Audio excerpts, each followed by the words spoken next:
Hi, I'm Pete Leiden. I'm the founder of Reinvent Futures. It's a strategic foresight firm advising senior leaders. That's here in San Francisco. We convene innovators around figuring out the future.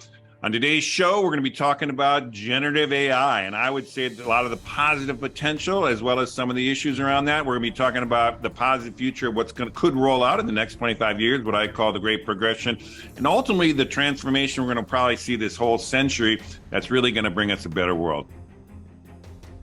Congratulations! You are tuned into Dov Baron's Leadership and Loyalty Show, the #1 podcast for Fortune 500 executives and those who are dedicated to creating a quantum leap in leadership. Your host, Dov Baron. He's an executive mentor to leaders like you, a contributing writer for Entrepreneur Magazine, CEO World, and he's been featured on CNN, Fox, CBS, and many other notable sites. Dov Baron is an international business speaker who was named by Inc. magazine as one of the top 100 leadership speakers to hire. Now, over to Dov Baron. Welcome, dear friends, fans, and fellow aficionados of leadership excellence. Thank you for joining us on this episode of the Leadership and Loyalty podcast. I'm your host, Dov Baron. I'm here to assist you tapping into the one thing in your business that changes everything by transforming meaning into action. Curious to know more? Simply go to dovbaron.com. That's DOVBARON.com. Have you, maybe you've noticed that the hot new talk of the town is ChatGPT. For most of us, artificial intelligence was considered something science fiction less than a year ago. Today, it's taking the world by storm. ChatGPT breaks boundaries and generates human-like text that you'll have you pinching yourself as you read it. However, as much as I too am completely enthralled by AI, I can't deny, at this point at least, that it lacks something far more critical, something what you and I, we're the only ones who can give it, and that is experiential wisdom intelligence, not just artificial intelligence, but our experience, the wisdom that comes from our experience.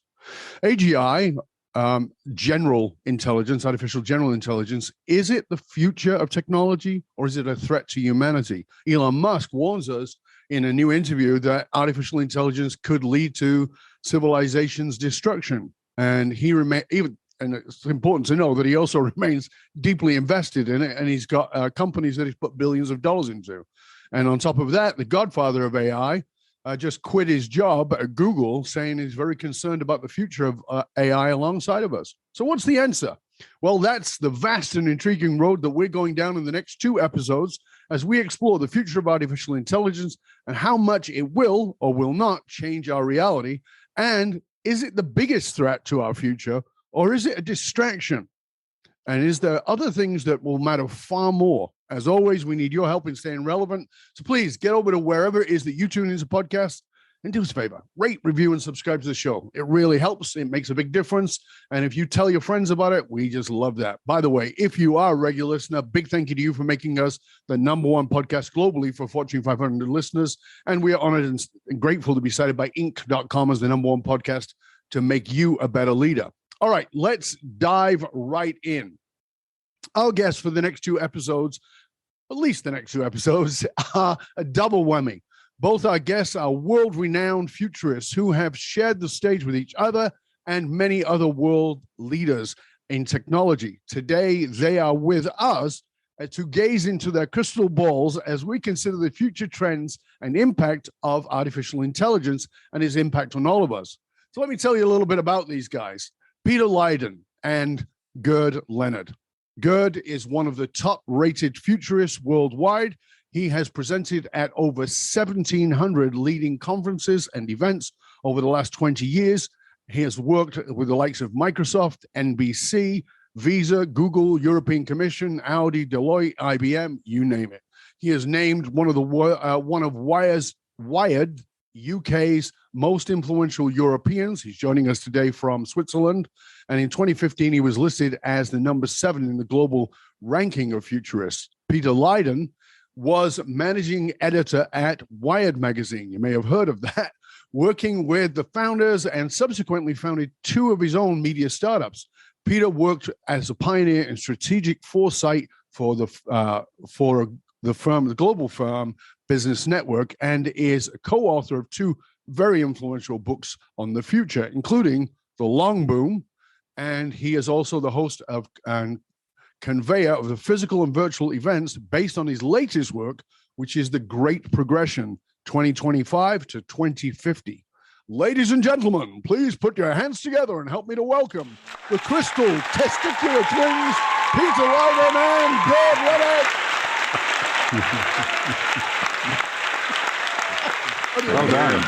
How do you like being the Crystal Testicular Twins? So now if you appear together, you have to use that.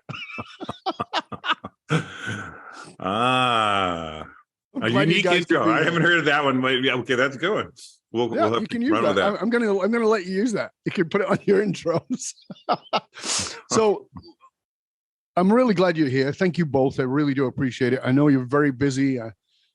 Every time I open Twitter, Gerd's doing something, and you're commenting on something. It's like, Jesus, to these guys, like, they make me look like I'm lazy.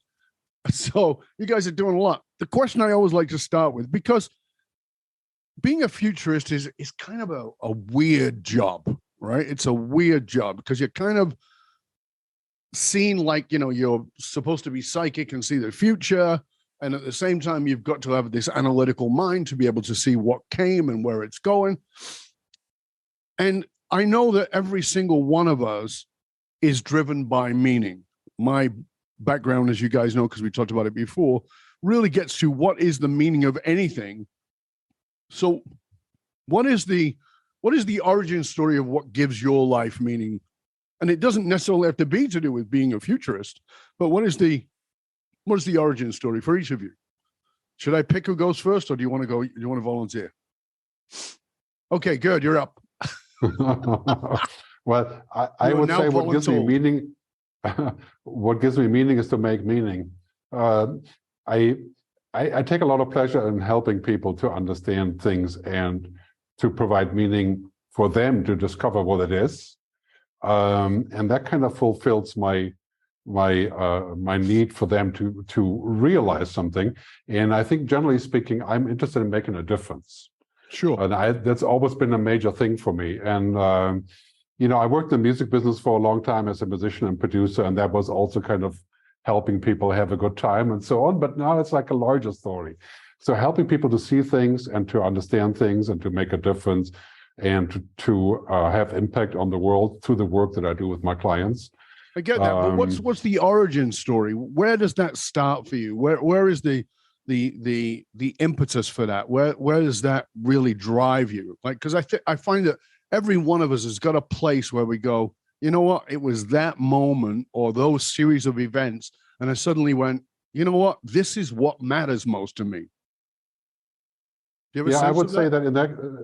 For me, it's like, I grew up in the woods in Germany. My father was a forester, and your sister was Gretel. I was very. not quite, but close. I didn't have a sister. I had a brother. He wasn't Gretel. Okay. But in any case, I was always very connected to nature and stuff. And I think part of that for me was like to figure out what is it all about and what's the purpose of things. And then when I was a teenager, I was in this weird religious group, which I got completely rid of later. Sure. But I was a fundamentalist Christian when I was 13. Right. And it was a very strange period of my life. I kind of discarded all of that. But what kind of got stuck with me was this discussion about purpose and what do we want and what is kind of the sense of things, And so when I moved on to music and everything else afterwards, that kind of remained as one of the main points, Yeah. Where are we going and why do we want to go?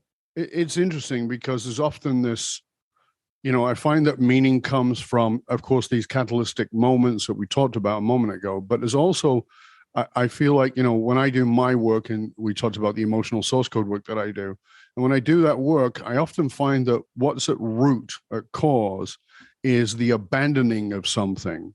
That's something that I pinned my meaning to, and it's not often my own, it's something I was given, and I pin my meaning to it, and then it collapses on me, or I collapse it, and I suddenly am faced with looking in the mirror at something bigger and more important within me that I've not explored yet. So that's really, really interesting that you were in a fundamentalist religion and then you transformed. What about you, Peter? What is the origin story of what gives your life meaning? Well, look, I was kind of I was literally born in the middle of the United States, in kind of Minneapolis, Minnesota, in the smack middle of the continent. I was a middle-class kid in the middle of America, but I was a kind of extremely intellectually curious kid. And I had a ton of kind of confidence. And so to me, I just wanted to figure out the big picture story of the world, just really track the story of our world. But to do that, I had to kind of break out of that place in the middle of nowhere. And so I started this thing as a young kid. I basically ended up going to Europe to kind of University of London, actually to start there. I was hitchhiking through the Middle East. I went, hitchhiked through Africa. I was in the Soviet Union. I was trying to go all over the world kind of thing. And then I thought, hey, basically the best way to figure out the world is to be a journalist. So I became a journalist, and then I ended up as a foreign correspondent. I was over in Asia because I had to see the beginning of the China story. I was actually literally in China right after Tiananmen Square, for example. Wow. Then I thought, so I was kind of getting the Asia story and the rise of China and that whole thing. And then I thought, damn, the real story is going to be this technology story. I was way ahead of the curve of that. So I ended up at Wired Magazine in San Francisco in the early digital revolution, watching that whole thing go up. And so I've kind of, as a journalist, was tracking this crazy big story of our time kind of thing going on. But what really kind of bummed me out about media was it's always so negative and depressing and looking at kind of the problems. And to me, I was a kind of an optimist. I'm just a deep-seated, always can-do optimist. So I started realizing, hey, the best thing to do is to try to think about the future. Like, how can we make things better? What's the kind of coming, how can we shape what's happening to make a better world? And so I started increasingly just all my journalism started thinking more future-oriented. Wired itself is very much about new technologies of the future. Yes. Then I started doing books about the future. Then I started doing talks about the future. And then I started doing strategic foresight, trying to help businesses think about the future. And so basically over time, I became much more into the future because I think if we're it's one thing to kind of understand the world as it is, it's another thing to actually understand what's possible and how we actually can make a better world. And for that, that's kind of what I've been doing for the last 25 years. Wow. That's great. Powerful for both of you.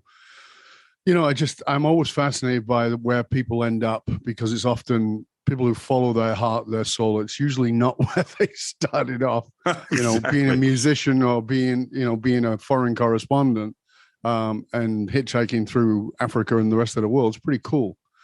Let's go on. Let's go on a little bit because there are, like I talked about in the intro, the new hot girl on the corner is ChatGPT. Everybody's talking about ChatGPT, artificial intelligence, and there is definitely two sides to this. One side is like, oh my God, this is the best thing since sliced bread. And the other one is like, we need to manage this. We need to put a pause on it for a year. We need to build guardrails. As I said, the Google guy has left. So from each of you, I'd love to hear what your thoughts are on this. Do you feel like it has a strong negative pull or a strong positive pull, or is there something in the middle that's healthier? Well, I'm happy to jump in. I don't know. How do you want to go ahead? Go ahead. Okay. Go ahead, please. Well, look, I'm sitting here in San Francisco right now, and I've been here for the last, over 30 years. I remember I was here at the very beginnings of the digital revolution when the internet was just opening up that whole world, digital world and I was working there with the founders of Wired. It was a fantastic time. It was a really interesting time. It was also, a lot of people thought it was ridiculous. A lot of people thought the internet was going to make it nothing. And we couldn't understand what these goofball startups, like what's an Amazon. And nobody's ever going to buy anything online. Yeah, exactly. There's all kinds of ways you can talk about those days. But since then, I've seen a bunch of different kind of semi-revolutions in, in terms of mobile or kind of social or, various ways it's gone. But I will tell you, honestly, I've never seen anything like this except back in the early digital revolution in terms of the level of excitement, the level of kind of energy that's going around this, the kind of breakthroughs that's happening and a pace that's happening, the kind of, repercussions that everyone's trying to think fast through it. And so it's an incredibly exciting time. I mean, literally, it's kind of on a part of that. Yes. But we're at the very early days. Now, the difference is back then, no one had a clue about any of this digital stuff. And they also didn't understand how big these things could get. Yes. How you get $1 trillion companies out of it and how, all kinds of could affect elections and all kinds of stuff that we've now kind of learned. So there is a lot of concern with the problems with it, or the potential, I should say, the potential problems. But I would just say, again, I told you, I'm kind of an optimist. I'm just deep-seated optimist. And I do think that there is so much to be said about this new technology, and it's such a potentially transformative tool, and it has so much. It's like a super tool that, if used right, it could absolutely transform many things around us, the state of the economy, the kind of all kinds of stuff, which you can get into the details of, and I'm happy to go into that. But I'm saying, I would say right now, there's absolutely the story of the positive potential of this should not get lost in the kind of worries and fears of what actually also could happen. Because like with every tool, and we've learned this with the internet, for every good thing that happens, there are things that can also happen that are negative. Bad actors can use it in bad ways. But that said, who would want to roll back the internet, or who would want to really stop up even stuff like social media? The positive sides of that. There's many things that are also going to very positive about this, and some of the positivity could go way beyond even just kind of new tools or something. It could be we could totally revitalize democracy. We could totally rework how the economy works. There's a bunch of things. I'll just give that little tee up. It's like saying there's a lot of positive I'd like to talk about, but I'm also aware that there are these negatives, and so I see where people are weirded out, because this is a very powerful super tool. I mean, it's going to be transformative for sure. What about you, Gerd? How do you see it? I kind of feel the same way. I lived in California for 17 years. I'm kind of infected by the optimism and the techno belief. Diluted the pessimism of Europeans. I know, because I was in Europe too. I always say jokingly, in Europe we're much more interested in the past and the present. That's why our food is better, and the future scares us. The future is like, oh my God, the future, leave that to the Americans. They can burn themselves with the future. But or the Chinese now, of course. Yeah. So, but having said that, in general, I think really this is I call it a Sputnik moment. Yeah. It's like the Russians brought out Sputnik, and then everybody freaked out because the Russians are in space and they're going to take over. Yeah. They're putting weapons into space and so on. And then the Americans allegedly went to the moon. Allegedly. Okay, good. I love that. I believe they did, but more people believe that differently. Anyway, so we went to the moon, but we only went once. Yes. And it was a really interesting point, is that I think OpenAI brought out the Sputnik, and it was running, and now Google wants to go to the moon, Bard wants to go to the moon, Microsoft and Baidu, everybody wants to go to the moon. Mm-hmm. And I think there's some precaution that's thrown by the wind now, because also we're talking about the biggest invention in technology that has been going on for a long time, of course, but it was finally sort of given like a cesarean, like taken out of the womb too early, you could say, and boom, here is a baby, and OpenAI did that as a trigger moment, right? And clearly Microsoft and Google are like, they got to run now, right? Yeah. And so Stuart Russell gave a great talk the other day at some online event, or that was actually an offline event, but I don't remember where, just 3 days ago. And he said that what is happening is that A.G.I, general intelligence, has the potential of increasing GDP by 10x. 10x. Wow. Right, if we get it right. And there's lots of research on this. So we're talking about, he said, $13.5 quadrillion. Quadrillion. On a global scale. You just made that word up. No, he said that. It's not. It's his language, not mine. I love to make up things, but I didn't make that up. But that's what he said. And he said, really, what's happening is that this pivot point of money and progress, and this is the pivot point that overshadows everything else. So in the progress of this, I would say we shouldn't pour out the baby with the bathwater. But there are many issues about what ChatGPT and large learning models, LLMs, are actually doing. And the biggest point is this. This is a model that is essentially an autocomplete. Mm-hmm. Okay? It does not understand real life. It does not understand meaning. It does not know anything about truth. It doesn't know anything about real life. It has a binary approach to life. Mm-hmm. And if you take that model and then you say to the model, please generate language, generate media, generate content, generate videos, make movies, replace people. It will get so good at it because it will have real-time access to 5 billion people in the next 2 or 3 years, right? Yeah. And so it will get so good at it that we do not know anymore what is actually made and cooked up and hallucinated and what is not. It will get so good that even an expert won't know whether I'm speaking like Stalin or like Hitler or not, or it's just a collage, you know?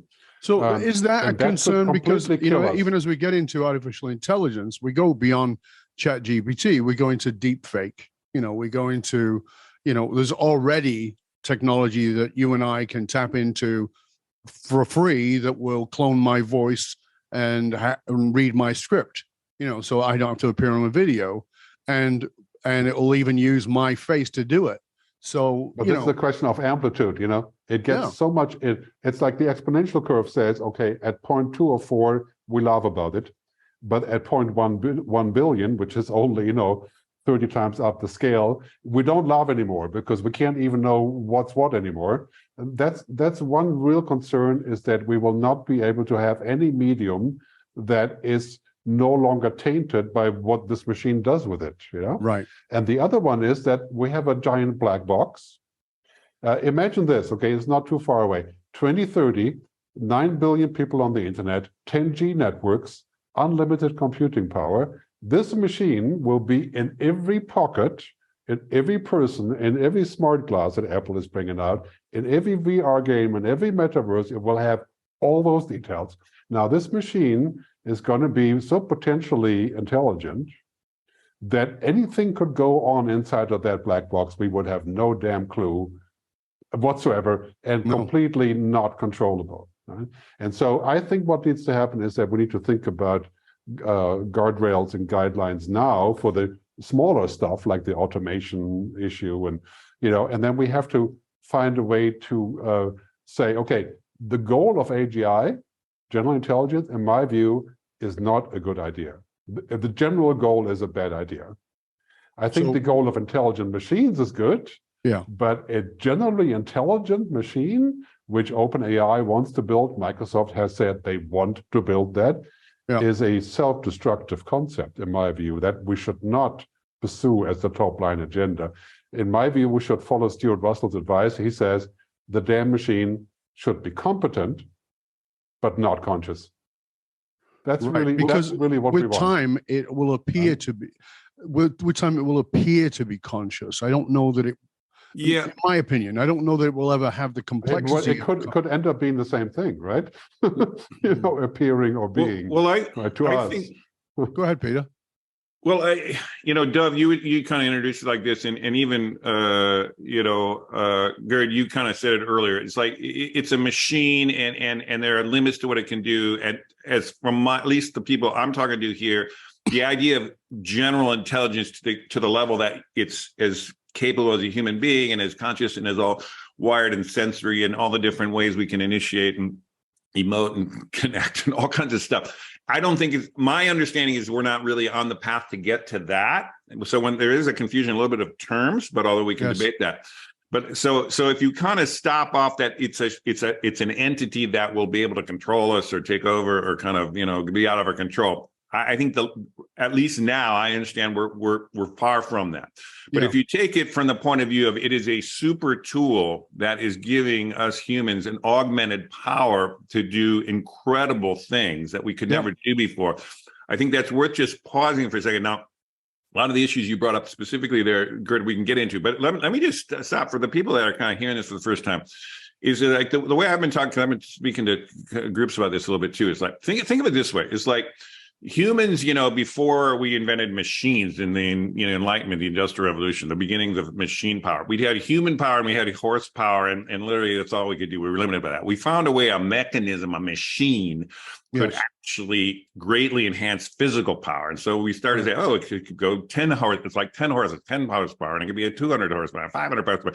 We started making these crazy big machines, and then we could say, oh God, the machines can actually run the entire, you know, industrial kind of complexes. And oh wow, but it could also create tanks that can kind of do blitzkriegs and take over Europe and all kinds of stuff.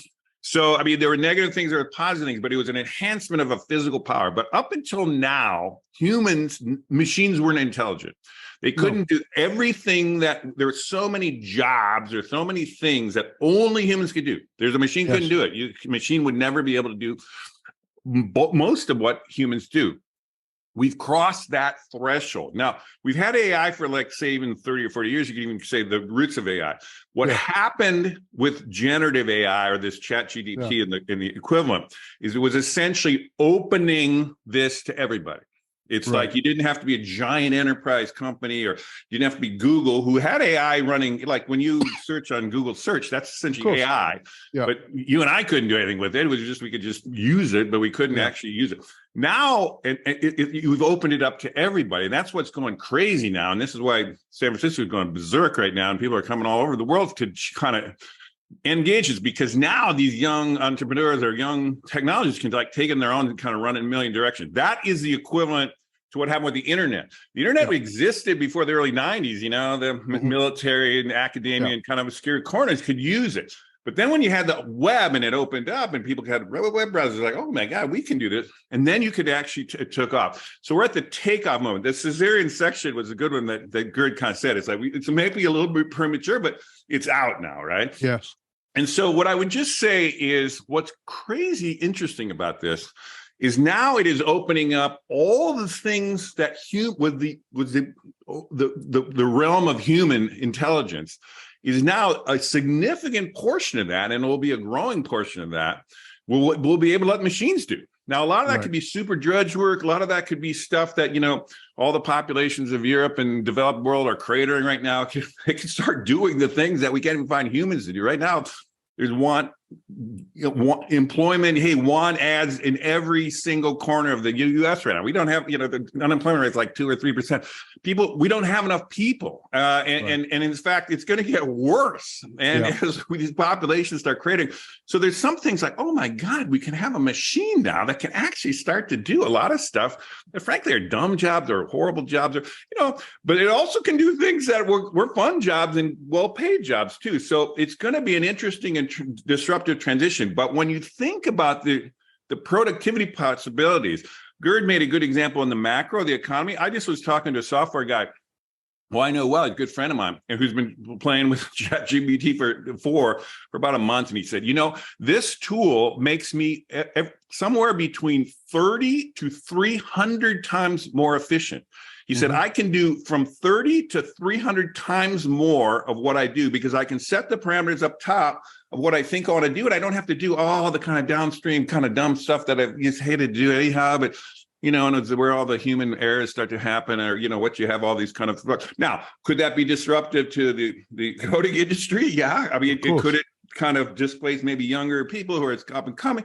Possibly. And then there is going to be a transition issue. But what I would say, and this is the optimist in me, every time we've watched a fundamentally new technology come in, there's been an initial disruption, but the humans are moved on to human only kind of jobs or human only tasks. And really the only thing about a job, all work is essentially problem solving. And so until you kind of end up with no problems in the world, you're not going to need any more human brains. But my sense is what's going to happen with this, and it might be a rough transition, but I think what's going to happen with this is, yes, the machines will start now taking off a lot of the work that traditionally for the last 10,000 years of human civilization has been human stuff. But it's actually going to move people onto other stuff, because there are things I would argue, and again, I don't want to hold on too long here, that are human, that are never happening. It's emotion, connection, the kind of mentoring, the connect, the kind of inspiration, the kind of modeling, the socialization. I mean, there's a bunch of things that humans only can do, and I think will be for a long time here. And that will be, really gratifying, and also potentially, they could be the kinds of things that would be really satisfying for most human beings. So anyhow, that's the gloss of the positive thing. But I would just say, I'm saying what Gerd's bringing up and other things, there are issues, but I just want to don't lose track with the opportunity. Yeah, I can see that you've both got positive sides to this and cautionary sides. As we come towards the end of the first part of the show, I want to ask you briefly to respond. What,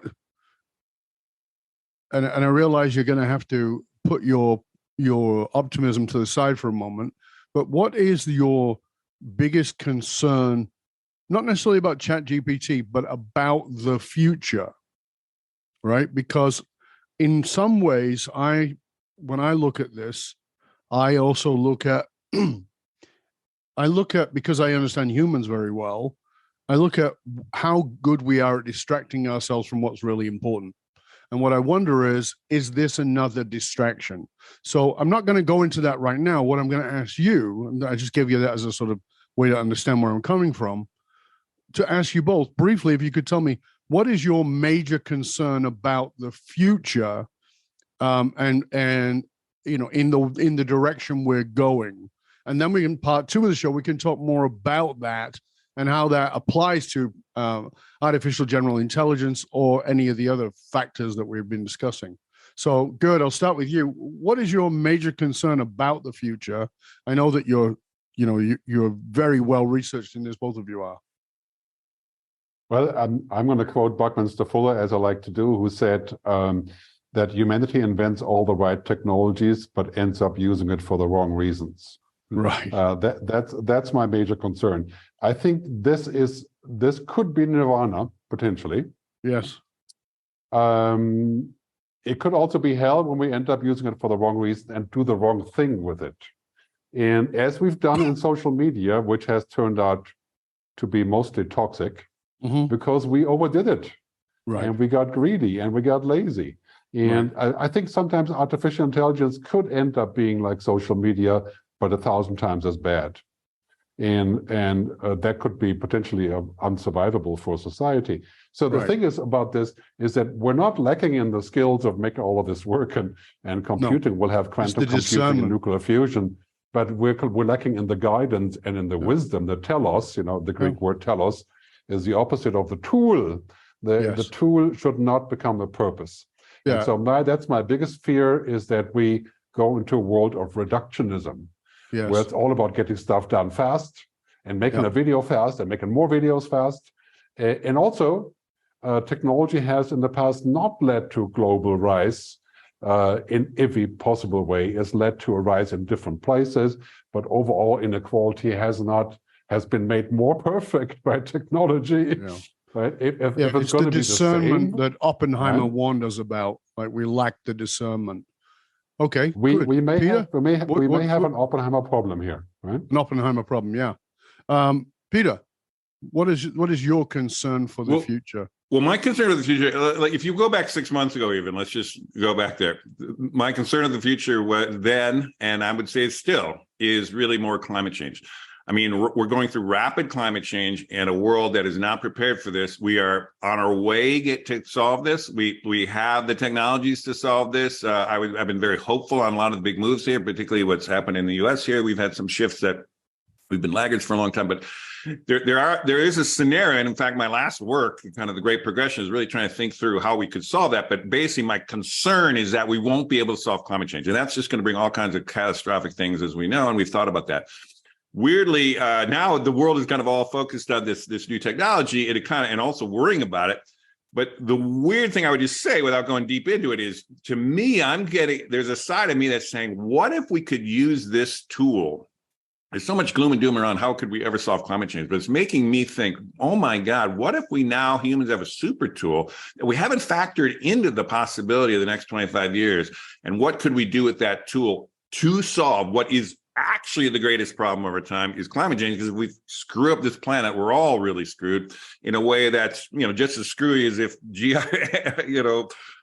AI takes over the planet. That's bad too. But the thing that's in motion and inexorably happening, unless we do something different and do it soon, is essentially climate change. And that, to me, is the biggest problem. And I think, it's possible we could use this for the good, as well as, and mitigate, hopefully, the negative. So that's kind of where I would reframe this and think, this might be a game changer in a way we hadn't really thought through yet. Yeah, well, both of those are really great points. And I want to explore further in that, because there's much more to talk about here in the context of where we're going in the future. And the reason I brought it up is, as I said, I think that we're very good at distracting ourselves from what's important.